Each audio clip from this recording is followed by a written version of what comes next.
तो हेलो दोस्तों, हम लोग प्रैक्टिस सेट 9 तक कंप्लीट कर चुके हैं। तो अभी हम लोग करेंगे प्रैक्टिस सेट 10। तो चलिए क्वेश्चन नंबर 1 देखते हैं। नालंदा अंतर्राष्ट्रीय विश्वविद्यालय का पहला कुलपति किसे नियुक्त किया गया था? तो इसका आंसर हो जाएगा 1 का आंसर हो जाएगा ए, जो कि नालंदा अंतर्राष्ट्रीय विश्वविद्यालय के पहले कुलपति एपीजे अब्दुल कलाम नियुक्त किए गए थे, जिनको 28 मार्च 2006 को भारत के 11वें राष्ट्रपति एपीजे अब्दुल कलाम ने नालंदा विश्वविद्यालय को पुनरुद्धार के लिए बिहार विधानमंडल के संयुक्त सत्र को संबोधित करते हुए इस विचार का प्रस्ताव रखा। वर्ष 2007 में बिहार विधानसभा ने एक नए विश्वविद्यालय के निर्माण के लिए विधेयक पारित किया। नालंदा विश्वविद्यालय विधेयक 2010 के सांसद में दोनों सदनों द्वारा पारित होने के बाद अस्तित्व में आया।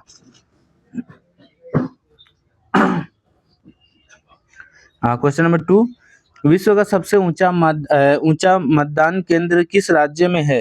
तो क्वेश्चन नंबर 2 का आंसर हो जाएगा सी, जो कि विश्व का सबसे ऊंचा मतदान केंद्र भारत तिब्बत सीमा के पास सतलज नदी घाटी के स्थित तंसीगंग गांव में है। वह हिमाचल प्रदेश राज्य में है और नवंबर 2022 में तंसीगंग विधानसभा चुनाव में पहली बार मतदान किया गया था। क्वेश्चन नंबर 3, निसार इसरो तथा डैश का संयुक्त प्रोजेक्ट है। तो 3 का आंसर हो जाएगा सी, जो कि निसार इसरो तथा नासा का संयुक्त पृथ्वी अवलोकन मिशन है और दोनों संयुक्त रूप से निसार दैट इज नासा और इसरो और इसको सिंथेटिक एपरेचर रडार नाम से एसयूवी के आकार के उपग्रह को विकसित करने हेतु कार्य कर रहे हैं। इस उपग्रह को वर्ष 2023 में लॉन्च किया गया था। क्वेश्चन नंबर 4, पुलित्जर पुरस्कार का संबंध निम्न में से किस देश से है? तो इसका आंसर हो जाएगा बी, जो कि आपका यहाँ पे यूएसए से है। और पुलित्जर पुरस्कार अमेरिकी पत्रिका जो कि पत्र और संगीत में उत्कृष्ट सार्वजनिक सेवा तथा उपलब्धि के लिए दिया जाता है। यह 1917 में स्थापित किया गया था। इसे कोलंबिया विश्वविद्यालय और पुलित्जर पुरस्कार बोर्ड द्वारा प्रशासित किया जाता है। क्वेश्चन नंबर 5, वंदे मातरम के रचनाकार कौन है? तो इसका 5 का आंसर हो जाएगा बी, जो कि बंकिम चंद्र चटर्जी। और ये वंदे मातरम भारत की राष्ट्रीय गीत है और इसकी रचना बंकिम चंद्र चटर्जी ने की थी। यह गीत उनके उपन्यास आनंद मर्ज से लिया गया है और सर्वप्रथम 1896 में कांग्रेस के कलकत्ता अधिवेशन में गाया गया था। 24 जनवरी 1950 को भारतीय संविधान सभा ने इसे राष्ट्रीय गीत के रूप में अपनाया, जो कि 24 जनवरी 1950 को संविधान सभा ने इस राष्ट्रीय गीत को अपनाया। क्वेश्चन नंबर 6 भी, क्वेश्चन नंबर 6 का, बोध गया में बोधि वृक्ष अपने वंश की इस पीढ़ी का है। तो इसका आंसर हो जाएगा बी, जो कि बोध गया में बोधि वृक्ष अपने वंश में चतुर्थ पीढ़ी का वृक्ष है और यह महाबोधि मंदिर परिसर में स्थित एक पीपल का वृक्ष है और इसी वृक्ष के नीचे 528 ईस्वी पूर्व में वैशाख शुक्ला पूर्णिमा को भगवान बुद्ध को ज्ञान प्राप्त हुआ था। क्वेश्चन नंबर 7, नील सत्याग्रह बिहार में कहाँ आरंभ किया गया? क्वेश्चन नंबर 7 का आंसर हो जाएगा सी, गांधी जी के नेतृत्व में बिहार के चंपारण जिले में सन 1917 में एक सत्याग्रह हुआ, जिसे चंपारण सत्याग्रह के नाम से जाना जाता है। 3 कठिया उस समय अंग्रेजों द्वारा बनाए गए थे व्यवस्था के तहत हर बीघे में 3 कट्ठा जमीन पर नील की खेती करनी होती थी, जिसके विरोध में यह आंदोलन था। इसे नील सत्याग्रह भी कहा जाता है। क्वेश्चन नंबर 8, कौन सा कथन बिहार विधानसभा की लोक से लेखा समिति के संबंध में है और इसका मतलब सही है? तो क्वेश्चन नंबर 8, इसका आंसर हो जाएगा डी, बिहार विधानसभा के लोक लेखा समिति में सभापति सहित अधिकतम 17 सदस्य होते हैं। इस समिति का कार्यकाल 2 वर्ष का होता है और इसके सदस्यों का निर्वाचन विधानसभा के सदस्यों द्वारा एकल संक्रमणीय मत द्वारा किया जाता है। इस समिति में सरकार का कोई मंत्री सदस्य नहीं हो सकता। क्वेश्चन नंबर 9, प्रकाश संश्लेषण है एक। तो इसका आंसर हो जाएगा बी, जो कि प्रकाश संश्लेषण एक ऊष्माशोषी प्रक्रम है, क्योंकि पौधे इस प्रक्रिया में सूर्य से ऊष्मा प्राप्त करते हैं। यह ऊष्मा उन्हें प्रकाश के रूप में प्राप्त होती है। क्वेश्चन नंबर 10, बिहार में अलग प्रांत के लिए आंदोलन, जिसके परिणाम स्वरूप वर्ष 1911 में बिहार एवं उड़ीसा के नए प्रांत का निर्माण हुआ। का इसका नेतृत्व किसने किया था?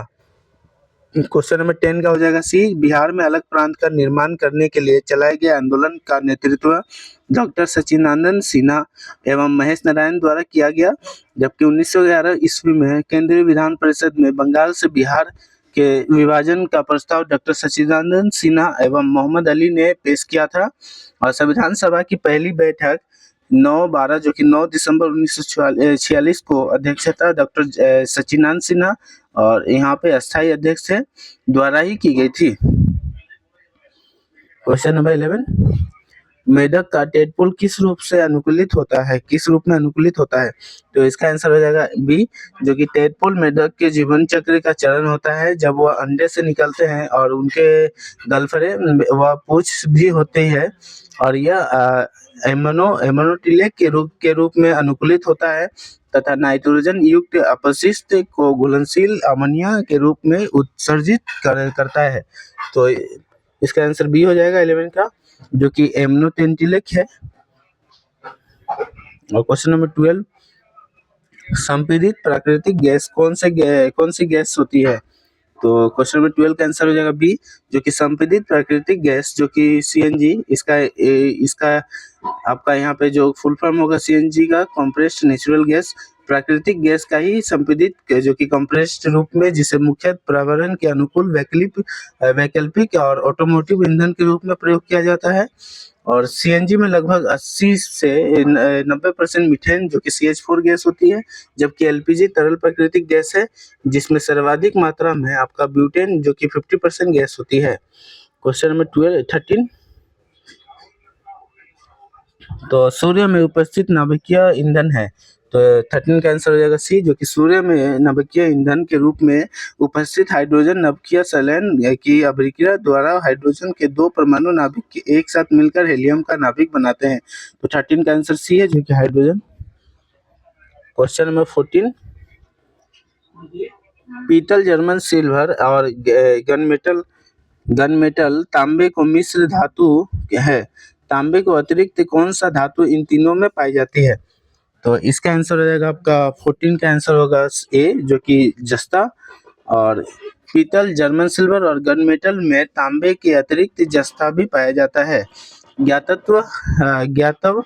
ज्ञातव्य है कि किसी धातु का किसी अन्य धातु या अधातु के साथ मिश्रण जो कि मिश्र धातु कहलाता है, और मिश्र धातुओं के गुण उनके घटकों के गुणों से भिन्न होते हैं, मतलब जिनसे मिलकर मिश्र धातुएं बनी होती है। क्वेश्चन नंबर 15,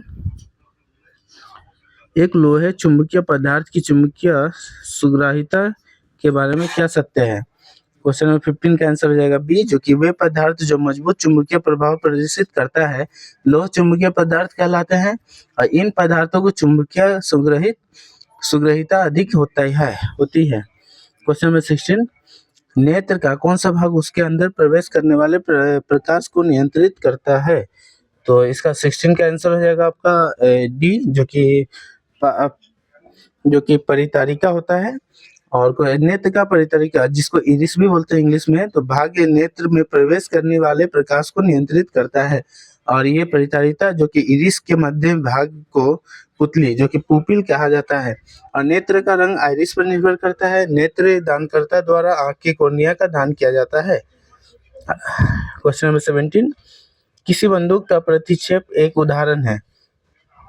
तो इसका आंसर हो जाएगा आपका 17 का आंसर हो जाएगा सी, जो कि रैखिक संवेग संचरण है। और इसका बंदूक का प्रतिक्षेप रेखीय संवेग संरक्षण का उदाहरण है। जब बंदूक से गोली दागी जाती है तो उससे पहले बंदूक का कुल संवेग 0 होता है, और गोली दागने के बाद गति की विपरीत दिशा में बंदूक चलती है, अर्थात बंदूक का प्रतिक्षेप होता है ताकि दोनों का संवेग 0 रहे। और इसके अलावा रैखिक संवेग संरक्षण के नियम बैलून से हवा का निकलना, रॉकेट में गति आदि पर लागू होता है। क्वेश्चन नंबर 18, निम्न में से कौन सी सादिश मात्रा है? तो क्वेश्चन नंबर 18 का आंसर हो जाएगा ए, जो कि प्रतिबल। प्रतिबल एक सादिश इकाई है और साम्य व्यवस्था में किसी वस्तु का एकांक क्षेत्रफल पर कार्य करने वाला आंतरिक प्रत्यानतन बल को प्रतिबल कहते हैं। प्रतिबल का मात्रक न्यूटन मीटर स्क्वायर होता है और वह भौतिक राशि जिसे व्यक्त करने के लिए लिए जाते हैं, साथ साथ दिशा की आवश्यकता होती है, सदिश राशियां कहलाती है। ज्ञातवा ये है कि एनसीईआरटी में प्रतिबल को सदिश राशि नहीं माना जाता। क्वेश्चन नंबर 19, एलआईसी पूर्ण रूप क्या है? तो इसका आंसर हो जाएगा आपका एलआईसी का बी, जो कि लाइफ इंश्योरेंस कॉर्पोरेशन होता है। और एलआईसी का पूर्ण रूप भारतीय जीवन बीमा निगम है और यह भारत की सबसे बड़ी जीवन बीमा कंपनी है। इसकी स्थापना 1 सितंबर 1956 में हुई थी। इसका मुख्यालय मुंबई में है। यह पूर्ण रूप से भारत सरकार का स्वामित्व में है। क्वेश्चन नंबर 20, बिहार में 1857 की क्रांति के दौरान पटना, आरा और शाहाबाद जिलों में किसने नेतृत्व किया था? क्वेश्चन नंबर 20 का सी हो जाएगा, जो कि बिहार में 1857 की क्रांति के दौरान पटना, आरा और शाहाबाद में जिलों में इसका नेतृत्व कुंवर सिंह ने किया था।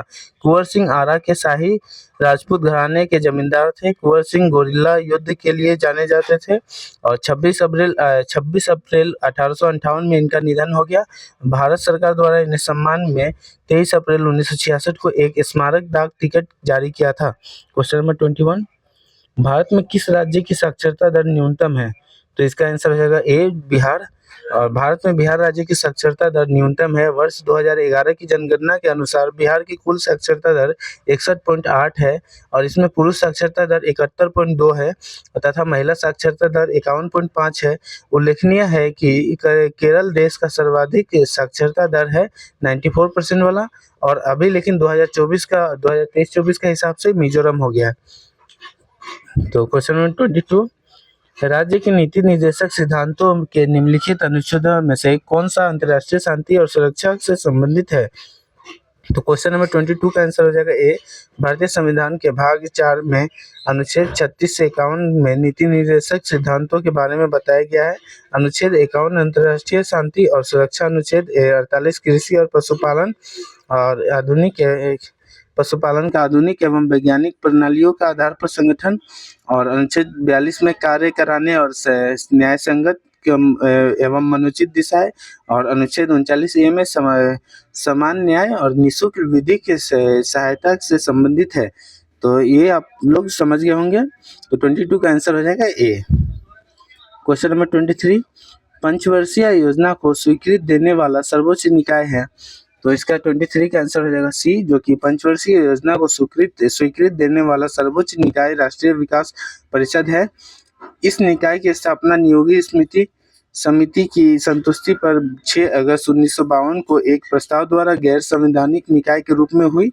भारत के प्रधानमंत्री इसके पदेन अध्यक्ष होते हैं। क्वेश्चन नंबर 24, किस शहर को गुलाबी शहर के नाम से जाना जाता है? तो इसको क्वेश्चन नंबर 24 का आंसर हो जाएगा बी, जो कि जयपुर शहर को गुलाबी शहर का नाम से जाना जाता है। और जयपुर को वर्ष 1727 में महाराज सवाई जयसिंह द्वितीय द्वारा संरक्षण में स्थापित किया गया था। वर्ष 2019 में जयपुर को यूनेस्को को विश्व धरोहर स्थल की सूची में शामिल होने वाला अहमदाबाद के बाद दूसरा शहर बन गया। सबसे पहला अहमदाबाद था। क्वेश्चन नंबर 25, नौरोरा परमाणु रिएक्टर भारत के किस राज्य में है? तो 25 का आंसर हो जाएगा सी, जो कि नौरोरा परमाणु रिएक्टर भारत के उत्तर प्रदेश राज्य में है और इसमें 2 इकाइयां हैं। प्रत्येक की क्षमता 220 मेगावाट बिजली का उत्पादन करने की है और यह संयंत्र अपने संचालन के लिए दावित भारी जल रिएक्टर, जो कि PHWR का उपयोग करता है। और इन दोनों रिएक्टरों को क्रमशः जनवरी 1991 में और 91 मतलब 1991 और जुलाई 1992 को शुरुआत किया गया था। क्वेश्चन नंबर 26, झूम क्या है? तो क्वेश्चन नंबर 26 का आंसर हो जाएगा ए, जो कि झूम एक प्रकार की खेती है। झूम कृषि के तहत वृक्षों तथा वनस्पतियों को काटकर उन्हें जला दिया जाता है और साफ की गई भूमि पर पुराने उपकरणों से जुताई कर बीज बोया जाता है। झूम कृषि उत्तर पूर्वी भारत में सर्वाधिक प्रचलित होती है और ये मतलब आपका इसका 26 का आंसर हो जाएगा ए, खेती का एक प्रकार है झूम। क्वेश्चन नंबर 27, नदियों द्वारा मिट्टी में जमाव कहलाता है। तो क्वेश्चन नंबर 27 का आंसर हो जाएगा ए, जो कि नदियों द्वारा मिट्टी में जमाव को जलोढ़ कहलाता है, जो कि जलोढ़ मिट्टी सर्वाधिक उपजाऊ मृदा होती है और पुरानी जलोढ़ मृदा को बंगार कहते हैं और नए जलोढ़ मृदा को खादर कहते हैं। क्वेश्चन नंबर 28, सिक्किम भारत एवं चीन किसके माध्यम से एक दूसरे से जुड़े हुए हैं? तो क्वेश्चन नंबर 28 का आंसर हो जाएगा ए, सिक्किम भारत और चीन हिमालय पर्वतमाला में स्थित नथुला दर्रा के माध्यम से जुड़े हुए हैं। वर्ष 1962 में भारत पर चीनी आक्रमण के पश्चात इस मार्ग को बंद कर दिया गया था तथा पुनः इसे स्थलीय मार्ग द्वारा व्यापार को बढ़ाने के लिए वर्ष 2006 में खोल दिया गया। क्वेश्चन नंबर 29, एशिया का सबसे गहरा देश है? तो इसका आंसर हो जाएगा 29 का आंसर हो जाएगा बी, जो कि प्रश्नगत विकल्पों में एशिया का सबसे गहरा स्थल मृत सागर है और यह समुद्र तट से 440 मीटर यह समुद्र तट से 440 मीटर नीचे दुनिया का सबसे निचला बिंदु कहा जाने वाला सागर है। यह खारे पानी का एक झील है। इसकी सीमा पूर्व के जॉर्डन और पश्चिम के इजराइल और पश्चिमी तट में फिलिस्तीन से लगती है। और question number 30, question number 30, Suez नहर को खुलते ही डैश और डैश के बीच समुद्री यात्रा मार्ग छोटा हो गया। तो इसका 30 का आंसर हो जाएगा डी, जो कि फ्रांसीसियों के प्रयासों द्वारा 19वीं शताब्दी के मध्य में आधुनिक सुएज नहर का निर्माण किया गया और वर्ष 1869 में इसे नेविगेशन के लिए खोला गया था। इसके खुलने से लंदन और चेन्नई के बीच समुद्री यात्रा मार्ग कम हो गया। क्वेश्चन नंबर 31, काली मिट्टी किस फसल के लिए सबसे उपयुक्त मानी जाती है? तो क्वेश्चन नंबर 31 का आंसर होगा सी, जो कि काली मिट्टी कपास की उपज के लिए सबसे महत्वपूर्ण है और यह मिट्टी लावा प्रदेशों में पाई जाती है, जो कि मुख्यतः गुजरात, महाराष्ट्र, मध्य प्रदेश में पाई जाती है। क्वेश्चन नंबर 32, दक्षिण अमेरिका की सबसे लंबी नदी कौन है? तो क्वेश्चन नंबर 32 का आंसर हो जाएगा बी, जो कि अमेजन रिवर, जो कि अमेजन नदी दक्षिण अफ्रीका से होकर बहने वाली सबसे लंबी नदी है। आयतन के अनुसार यह विश्व की सबसे बड़ी और लंबाई के अनुसार दूसरी सबसे बड़ी नदी है और यह पेरू और अंडीज पर्वतमाला से निकलकर पूर्व की ओर बहती हुई अटलांटिक महासागर की ओर गिरती है और विश्व की सबसे लंबी नदी नील है। क्वेश्चन नंबर 33, अंतरराष्ट्रीय तिथि रेखा कौन है? तो इसका आंसर हो जाएगा 33 का आंसर होगा डी, जो कि अंतरराष्ट्रीय तिथि रेखा प्रशांत महासागर के बीचों बीच 180 डिग्री याम्योत्तर पर उत्तर से याम्योत्तर मतलब इसमें 180 डिग्री याम्योत्तर हो गया और उत्तर की से दक्षिण की ओर यामोत्तर अलग हो गया और उत्तर अलग हो गया। तो उत्तर से दक्षिण की ओर खींची गई एक काल्पनिक रेखा है। इस रेखा पर तिथि का परिवर्तन होता है। इस रेखा का निर्धारण 1884 में वाशिंगटन में संपन्न एक सम्मेलन में किया गया और अर्थात उपयुक्त विश्लेषण के आधार पर 180 डिग्री पूर्वी देशांतर रेखा को अंतरराष्ट्रीय तिथि रेखा माना गया। क्वेश्चन नंबर 34, 1946 में गठित अंतरिम सरकार में डॉक्टर राजेंद्र प्रसाद किस विभाग के मंत्री थे? तो क्वेश्चन नंबर 34 का आंसर हो जाएगा सी, जो कि खाद्य एवं कृषि। डॉक्टर राजेंद्र प्रसाद को जवाहरलाल नेहरू के नेतृत्व में गठित भारत के पहले अंतरिम मंत्रिमंडल में खाद्य और कृषि मंत्रालय सौंपा गया था। सरदार बलदेव सिंह को रक्षा मंत्रालय के सौंपा गया था। जवाहरलाल नेहरू को विदेश मंत्रालय और राष्ट्रमंडल संबंध सौंपा गया था। क्वेश्चन नंबर 35,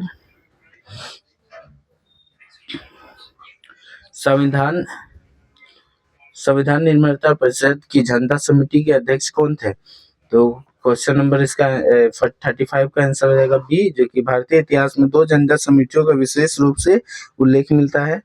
एक आपका 2 अप्रैल 1931 को कांग्रेस के कराची अधिवेशन में गठित झंडा समिति, जिसका अध्यक्ष सरदार पटेल थे, और दूसरा एक तथार्थ झंडा समिति का गठन संविधान निर्माता परिषद ने 23 जून 1947 को किया था, जिसका अध्यक्ष डॉक्टर राजेंद्र प्रसाद तथा अन्य सदस्य थे अबुल कलाम आजाद, सरोजिनी नायडू, सी गोपालाचारी और एम मुंशी एवं डी doctor B R. Ambedkar. Question number 36, किस भारतीय भाषा को बोलने वाले लोगों की संख्या विश्व में हिंदी के बाद सबसे अधिक है? क्वेश्चन नंबर 36 का आंसर हो जाएगा ए, जो कि बांग्ला भाषा भारतीय आर्य परिवार की भाषा है। यह बांग्लादेश और भारत के पश्चिम में बंगाल, असम तथा त्रिपुरा राज्यों के 20 करोड़ से अधिक तथा ब्रिटेन में बसे बड़े प्रवासी समुदाय द्वारा बोली जाती है। यह बांग्लादेश की राजभाषा और भारत के संविधान द्वारा मान्यता प्राप्त 22 भाषाओं में से एक है तथा भारतीय भाषाओं में हिंदी के बाद दूसरी सबसे ज्यादा बोली जाने वाली भाषा बंगाली है, जो कि बांग्ला भाषा बोले जाते हैं उसको। क्वेश्चन नंबर 37, भारतीय संविधान की उद्देशिका में 42वें संविधान संशोधन द्वारा निम्न में से कौन सा शब्द नहीं जोड़ा गया? तो इसका आंसर हो जाएगा आपका क्वेश्चन नंबर 37 का आंसर हो जाएगा डी, जो कि गणराज्य नहीं जोड़ा गया। क्वेश्चन नंबर 38, पृथक पंचायती राज मंत्रालय का गठन कब हुआ? तो इसका आंसर हो जाएगा डी, जो कि 2004 में हुआ था। और पृथक पंचायती राज मंत्रालय का गठन 2004 में हुआ था। आधुनिक भारत में प्रथम बार तत्कालीन प्रधानमंत्री जवाहरलाल नेहरू द्वारा राजस्थान के नागौर जिले में बगधरी गांव में 2 अक्टूबर 1959 को पंचायती राज व्यवस्था लागू की गई और इसके बाद 1993 में 73वें संविधान संशोधन के माध्यम से पंचायत राज व्यवस्था को संवैधानिक दर्जा दिया गया और यह 24 अप्रैल 1993 से पूरे देश में लागू होगी। तो इसका आंसर हो जाएगा पृथक पंचायती राज मंत्रालय का गठन 2004 में हुआ था। क्वेश्चन नंबर 39, भारत में स्थानीय शासन विषय है। तो 39 का आंसर हो जाएगा बी, जो कि भारत में स्थानीय शासन विषय राज्य सूची के विषय है। भारतीय संविधान के 7वें अनुसूची राज्यों व संघ के मध्य अधिकारों का उल्लेखित करती है। इसमें 3 सूचियां है, संघ सूची, राज्य सूची और समवर्ती सूची। और समवर्ती सूची जो आदमी मतलब जो लोग समवर्ती सूची के बारे में नहीं जानते उनको मैं बता दूं, समवर्ती सूची मतलब इसमें संघ सूची और राज्य सूची दोनों मिलकर फैसला करते हैं और इसमें जिसका फैसला मतलब मान लीजिए दोनों सहमत हो गए तो ठीक है, अगर सहमत नहीं होगा तो इसमें संघ सूची का बात मानी जाएगी। क्वेश्चन नंबर 40 देख लेते हैं, निम्नलिखित में से विधान परिषद किस राज्य में नहीं है?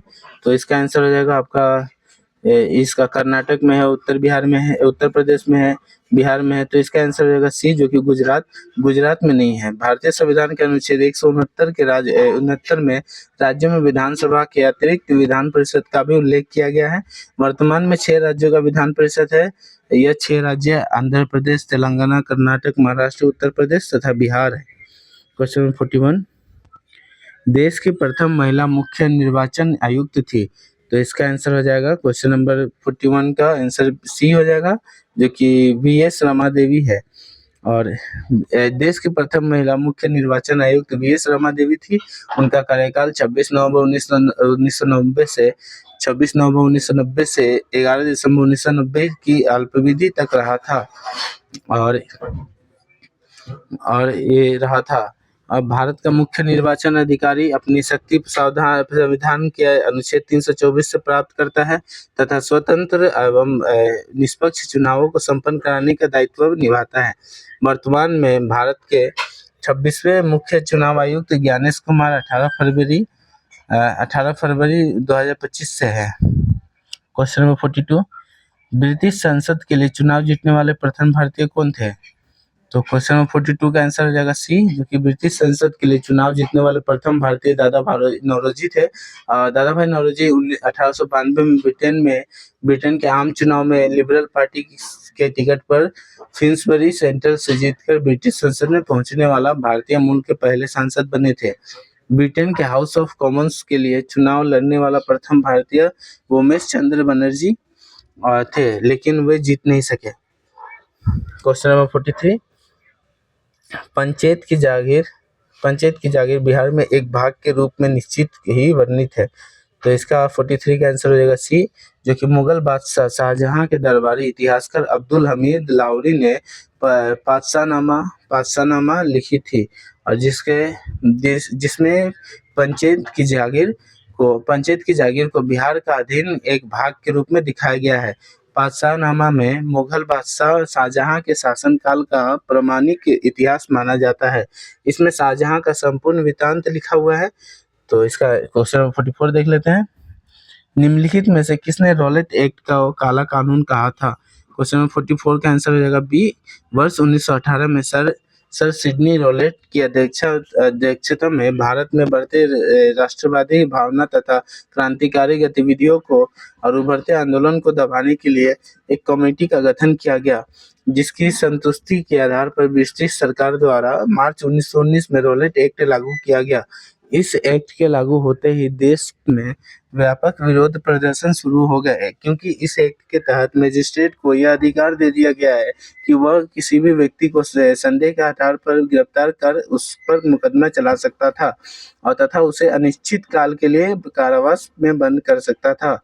इस कानून को बिना अपील, बिना वकील, बिना दलील की संज्ञा दी गई थी।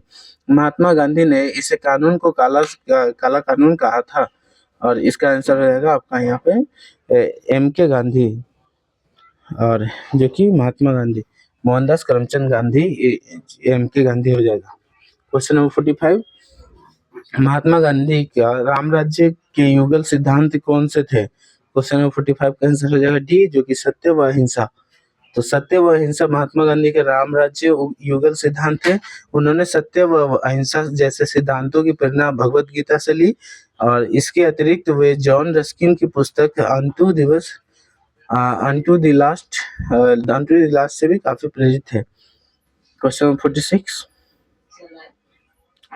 निम्नलिखित में से किसने सांप्रदायिक पंचायत की घोषणा की? तो क्वेश्चन नंबर 46 का आंसर हो जाएगा रेमजे मैकडोनाल्ड ने। क्वेश्चन तो इसका आंसर हो जाएगा रेमजे मैकडोनाल्ड ने 16 अगस्त 1932 ईस्वी में विवादास्पद सांप्रदायिक पंचायत की घोषणा की।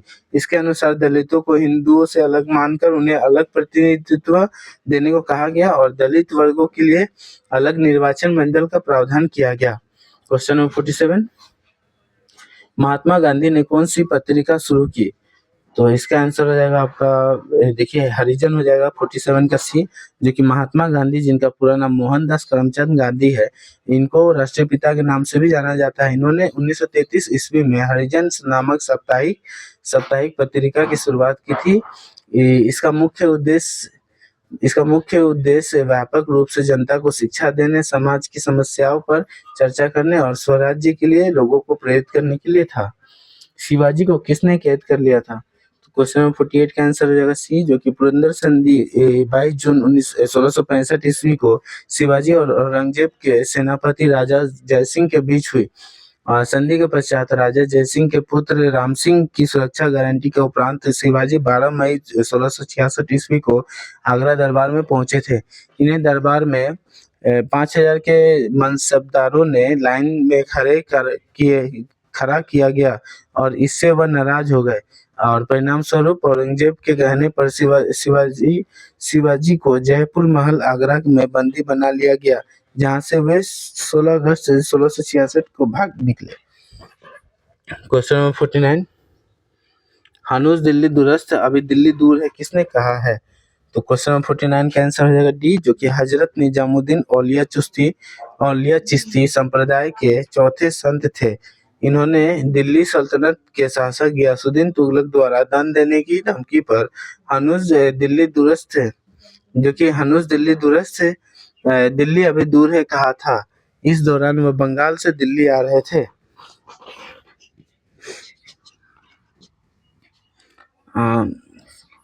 क्वेश्चन नंबर 50, पूर्व मध्यकालीन उत्तर पश्चिम भारत की लिपि कौन सी थी?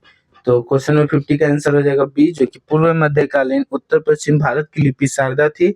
यह संस्कृत और कश्मीरी के लेखन में उपयोग में लाई जानी थी और भारतीय उपमहाद्वीप के उत्तर पश्चिमी भागों में 8वीं सूची और 12वीं शताब्दी के बीच यह लिपि फैली थी।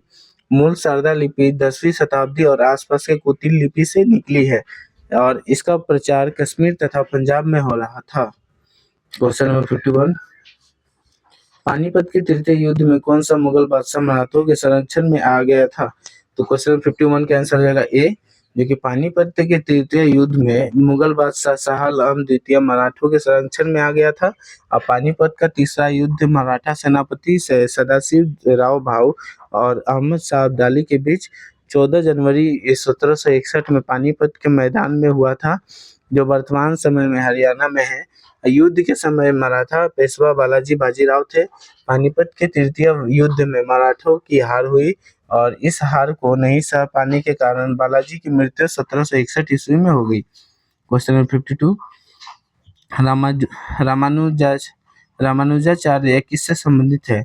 तो इसका आंसर हो जाएगा 52 का सी, जो कि विशिष्टाद्वैतवाद से संबंधित है। और इसका दार्शनिक तथा समाज सुधारक रामानुजाचार्य विशिष्ट द्वैतवाद वेदांत दर्शन शाखा के प्रतिपादक थे। विशिष्ट द्वैतवाद वेदांत दर्शन की एक उद्वैतवादी परंपरा है। भक्ति परंपरा मध्यकालीन भारत की एक धार्मिक सामाजिक परंपरा है।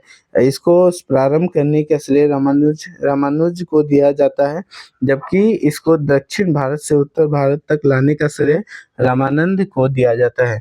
द्वैतवाद के एक प्रवर्तक मध्वाचार्य तथा और एकाश्वरवाद यह वह सिद्धांत है जिसमें एक ईश्वर का आराधना पर जोर दिया जाता है। क्वेश्चन नंबर 53, आगरा शहर का संस्थापक कौन थे? तो क्वेश्चन नंबर 53 का आंसर हो जाएगा ए, जो कि सिकंदर लोदी। और आगरा शहर का संस्थापक सिकंदर लोदी था। उसने 1504 में आगरा शहर की स्थापना की थी। सिकंदर लोदी बहलोल लोदी का पुत्र था, जिसने 1489 में 1517 तक दिल्ली का शासन संभाला था। इसने फारसी में 9000 कविताओं का दीवान लिखा था। क्वेश्चन नंबर 54, ब्लैक पैगोडा नाम से विख्यात है। तो क्वेश्चन नंबर 54 का आंसर हो जाएगा सी, कोणार्क मंदिर को ब्लैक पैगोडा के नाम से जाना जाता है। यह मंदिर भगवान सूर्य को समर्पित है और यह भारत के पूर्वी ओडिशा में स्थित है। इस मंदिर का निर्माण गंग वंश के राजा नरसिंह देव प्रथम ने 13वीं शताब्दी के मध्य में करवाया था। इसे 1984 में यूनेस्को के विश्व विरासत स्थल घोषित किया गया था। क्वेश्चन नंबर 55, कनिष्क राजा कौन थे? क्वेश्चन नंबर 55 का आंसर हो जाएगा सी, जो कि कनिष्क राजा कुषाण वंश का महानतम शासक था। इसके साम्राज्य की राजधानी पुरुषपुर वर्तमान पेशावर थी। कनिष्क को कुषाण वंश का तीसरा शासक माना जाता है। कनिष्क की मुद्राओं पर भारतीय, हिंदू, यूनानी, ईरानी तथा भारतीय देवी देवताओं का चित्र अंकन मिलता है, जिससे उसकी धार्मिक सहिष्णुता का पता चलता है। कनिष्क ने 78 ईस्वी में शक संवत की शुरुआत की। क्वेश्चन नंबर 56, चंपा निम्नलिखित में से किस महाजनपद की राजधानी थी? तो चंपा अंग की राजधानी थी, जो कि डी हो जाएगा। 56 का आंसर डी हो जाएगा, जो कि चंपा अंग राज्य की राजधानी थी। अंग महाजनपद उत्तरी बिहार के वर्तमान भागलपुर तथा मुंगेर जिला का अंतर्गत आता है। और दीर्घ निकाय के अनुसार वह इस नगर के निर्माण का योजना वास्तुकार महागोविंद ने प्रस्तुत की थी। महाभारत तथा पुराणों में चंपा का प्राचीन नाम मालिनी प्राप्त होता है। क्वेश्चन नंबर 57, कौन सा वेद धार्मिक अनुष्ठानों को पद्धतियों का उल्लेख करता है? तो 57 का आंसर हो जाएगा सी, जो कि यजुर्वेद धार्मिक अनुष्ठानों का पद्धति का उल्लेख करता है। भारत में सर्वप्राचीन धर्मग्रंथ वेद है, जिनको संकलन करता महर्षि ऋषि द्व्यापन वेदव्यास और वेदों की संख्या 4 है। ऋग्वेद, यजुर्वेद, सामवेद, अथर्ववेद। इन चारों वेदों में से संहिता कहा जाता है। यजुर्वेद में यज्ञों का नियम और विधि विधानों का संकलन मिलता है। यह एक ऐसा वेद है जो खग और पग दोनों में है। क्वेश्चन नंबर 58,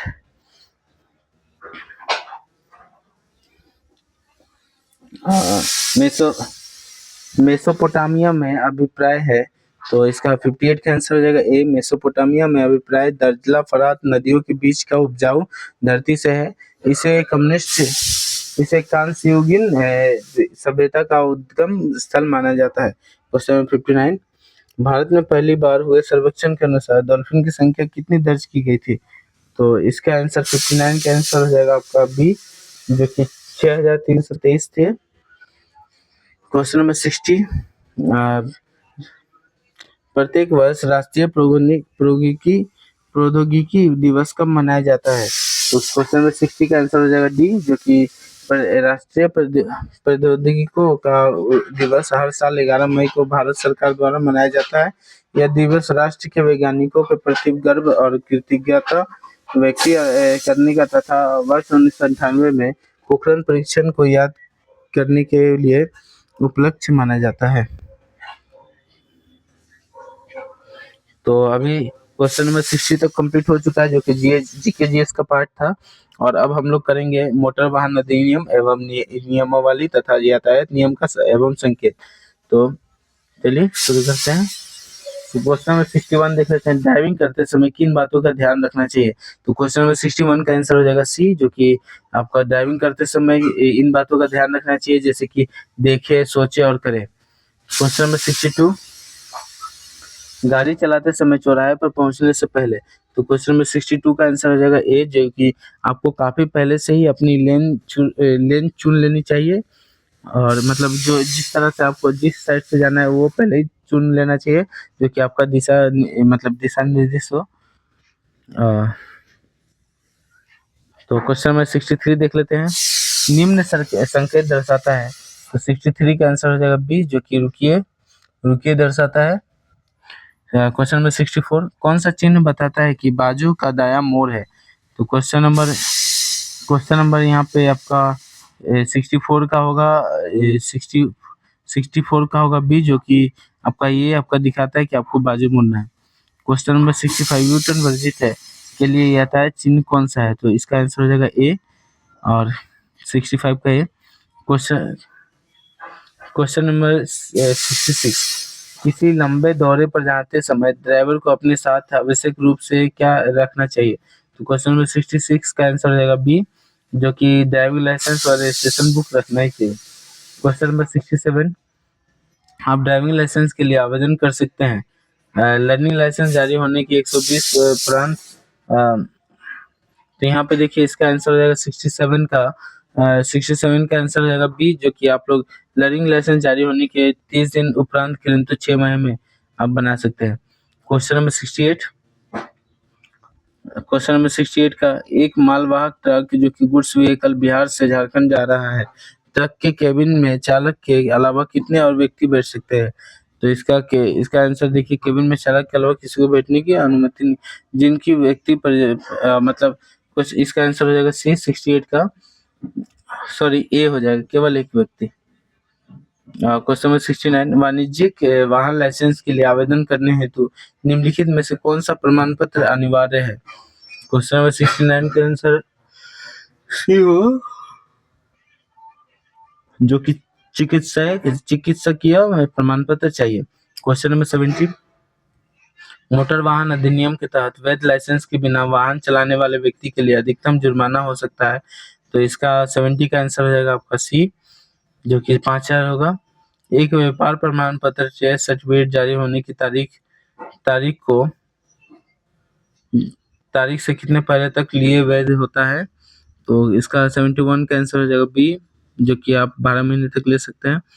और क्वेश्चन नंबर 72, CMVR जो कि 1919 के नियम 93 के अनुसार कौन एक 2 मंजिला परिवहन वाहन डबल डेकर सपोर्ट व्हीकल की अधिकतम ऊंचाई क्या हो सकती है? तो क्वेश्चन नंबर 72 का आंसर हो जाएगा सी, जो कि 4.75 मीटर हो सकती है। क्वेश्चन नंबर 73, एक ट्रैक्टर एक बार में अधिकतम कितने ट्रेलर खींच सकता है? तो क्वेश्चन नंबर 73 का आंसर हो जाएगा आपका ए, जो कि एक राज्य परिवहन प्राधिकरण स्टेट ट्रांसपोर्ट अथॉरिटी का मुख्य कार्य क्या होता है? तो क्वेश्चन नंबर 34 का आंसर हो जाएगा ए, जो कि क्वेश्चन नंबर ए हो जाएगा, एक ही होगा। राज्य परिवहन प्राधिकरण जो कि स्टेट ट्रांसपोर्ट अथॉरिटी का मुख्य कार्य क्या है? तो क्वेश्चन नंबर 74 का आंसर ए हो जाएगा, राज्य के परिवहन नीति का समन्वय और विनिमय करता है। क्वेश्चन नंबर 75, मोटर वाहन अधिनियम 1988 कब लागू हुआ? क्वेश्चन नंबर 75 का आंसर हो जाएगा आपका बी, जो कि 1 जुलाई 1989 को हुआ था। क्वेश्चन नंबर 76, मोटर वाहन अधिनियम 1987 के 88 के तहत मोटर वाहन शब्द का अर्थ कहलाता है, तो इसका आंसर हो जाएगा आपका 76 का सी, जो कि सड़कों पर यांत्रिक रूप से चलने वाला। क्वेश्चन नंबर 76 का सी, किसी तिराहे अथवा चौराहे पर से बाईं ओर मुड़ने वाले के लिए क्या करना चाहिए? दाहिना हाथ, किसी तिरवे अथवा चौराहे पर से एक बाईं ओर मुड़ने के लिए क्या करना चाहिए? बाईं ओर, तो यहाँ पे दाएं हाथ बाहर निकल, तो क्वेश्चन नंबर 77 का आंसर हो जाएगा बी, जो कि स्लो डाउन का संकेत दे। क्वेश्चन नंबर 78, वाहन चलाते समय अन्य बात को महत्वपूर्ण वाहन चलाते समय अन्य बात को महत्वपूर्ण अन्य वाहन को महत्वपूर्ण दिया जाए। क्वेश्चन नंबर 79 का आंसर हो जाएगा सी, जो कि धीमी गति पर वाहन चलाते हुए बार बार ब्रेक लगाने से ब्रेक लगने की क्षमता लौट आएगी। क्वेश्चन नंबर 80, सूचनात्मक संकेत प्राय किस आकृति में दर्शाए जाते हैं? क्वेश्चन नंबर 80 का आंसर हो जाएगा आपका बी, जो कि आयत होगा।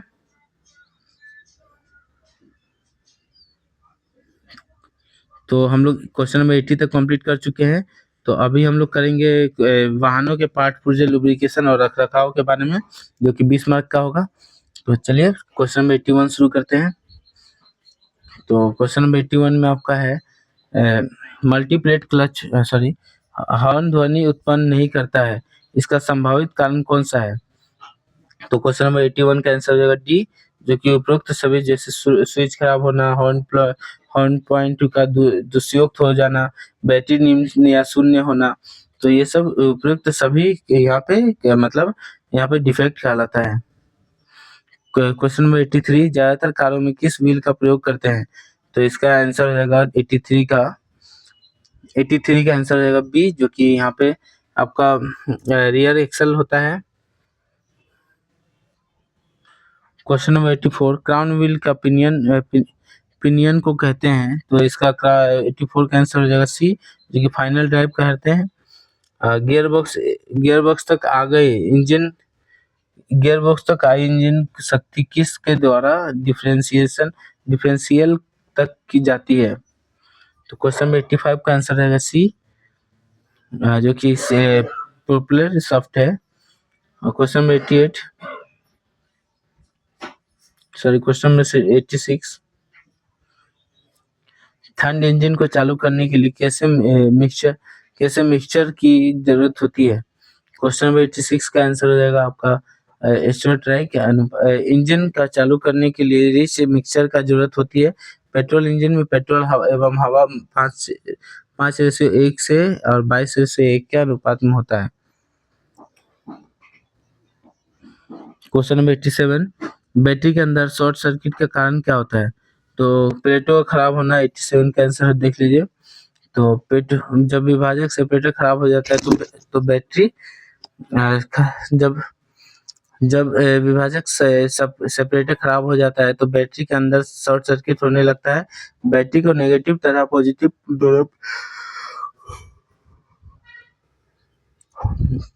दोनों प्लेटों में आपस में टकराकर सर्ज ना हो, इसके लिए सेपरेटर का प्रयोग किया जाता है। Question number 88, catalytic converter fit करते समय किस धातु बदलना चाहिए? तो क्वेश्चन नंबर 88 का आंसर हो जाएगा बी, जो कि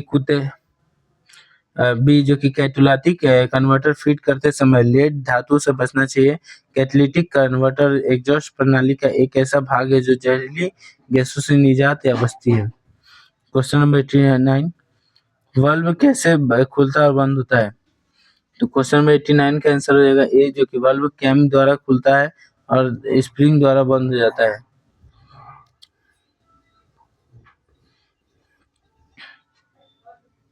क्वेश्चन नंबर 90 देख लेते हैं। चोक वाल्व को लगाया जाता है, तो क्वेश्चन नंबर 90 का आंसर हो जाएगा ए, जो कि चोक वाल्व को फ्लॉक फ्लॉक चैम्बर के ऊपर लगाया जाता है। चोक वाल्व इसे बटरफ्लाई वाल्व के नाम से न जान ले। और यहाँ जहाँ से हवा में प्रवेश कार्बोरेटर में होता है। क्वेश्चन नंबर 92, रेडिएटर को साफ करने में प्रयोग करते हैं। तो क्वेश्चन नंबर 92 का आंसर हो जाएगा आपका, क्वेश्चन नंबर 92 का आंसर हो जाएगा ये, जो कि रेडिएटर को साफ करने के लिए रिवर्स फ्लैशिंग का उपयोग किया करते हैं। रेडिएटर में फ्लश फंसने के बाद जंग और मलबे के अन्य दूषित पदार्थ में बन जाता है। और क्वेश्चन नंबर 93, कौन सा रंग कंप्रेशन बनाता है? क्वेश्चन नंबर 93 का आंसर हो जाएगा कंप्रेशन रिंग कंप्रेशन बनाता है। क्वेश्चन नंबर 94 और इस पे कंप्रेशन रिंग देख लेते हैं। और इस प्रकार की रिंग दाब और दहन गैसों के लीकेज और प्रभावित ढंग से सील कर देती है। कंप्रेशन रिंग निम्न प्रकार की होती है, जैसे आयताकार रिंग, बैरल फोल्ड रिंग, और उसके बाद एक की स्टोन रिंग, उसके बाद टेपर फ्लक रिंग और एनोसाइड बबल रिंग। और इसके बाद क्वेश्चन नंबर 94, वाल्वों का खुलना और बंद होना पिस्टन की गति से संबंध कहलाता है। क्वेश्चन नंबर 94 का आंसर ए हो जाएगा, वाल्व के खुला और बंद होने का पिस्टन का वाल्व मैकेनिज्म में इंजन का वाल्व का ओर कहता है। और इंजन में वाल्व को खुलना तथा बंद होना एक वाल्व मैकेनिज्म पर निर्भर करता है। यह दो प्रकार के होती है, overhead valve mechanism, side valve mechanism. और कहा जाता है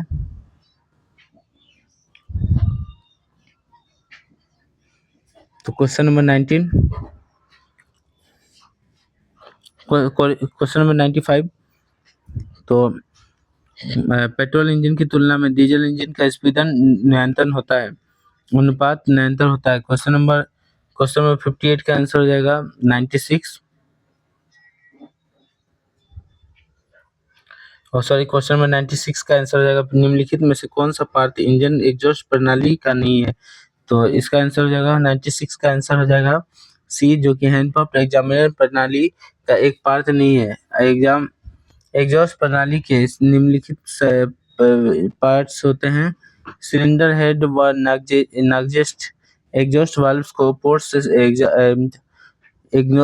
exhaust manifold, exhaust pipe, muffler लाइसेंस और टोल पाइप होता है। क्वेश्चन नंबर 97, इंजन के पर्याप्त कूलिंग न करने के कारण कौन सी आ सकती है? जो कि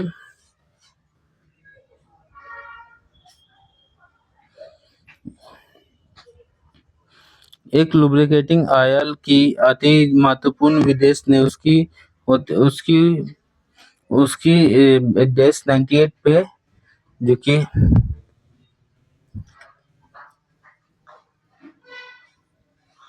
दहन इंजन, जो कि 2 स्ट्रोक 4 स्ट्रोक देखा। निम्नलिखित में से कौन सा आंतरिक दहन इंजन नहीं है? Diesel engine, steam engine, stroke engine, 2 स्ट्रोक petrol engine. Cast steel piston का question number 99, steam engine. Question number 99 का डी होगा। स्टीम इंजन एक ब्रह्मा दहन इंजन है, इसके दहन सिलेंडर के बाहर होता है, इसलिए यह बाधा नहीं बनना चाहिए। यह ब्रह्मा दहन नहीं कहते हैं। Question number 100, cast steel piston के एलॉय में कौन सी मिश्रित धातु होती है?